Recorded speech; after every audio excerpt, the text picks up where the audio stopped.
प्यारे बच्चों, आज हम सीखेंगे सेब खाने के फायदे। सेब को इंग्लिश में एप्पल कहते हैं।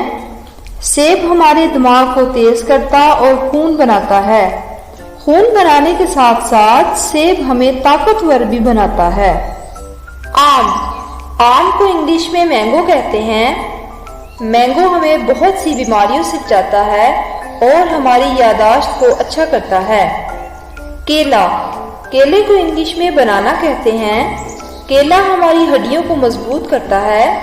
केला एनर्जी को बढ़ाता और सेहत के लिए बहुत अच्छा होता है। माल्टे को इंग्लिश में ऑरेंज कहते हैं। माल्टा स्किन और आंखों के लिए बहुत अच्छा होता है और हमारे मैदे के लिए बहुत फायदेमंद होता है।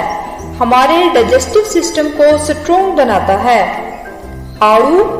आड़ू को इंग्लिश में पीच कहते हैं। आड़ू हमारे दिल के लिए बहुत अच्छा होता है और बहुत सी खतरनाक बीमारियों से बचाता है।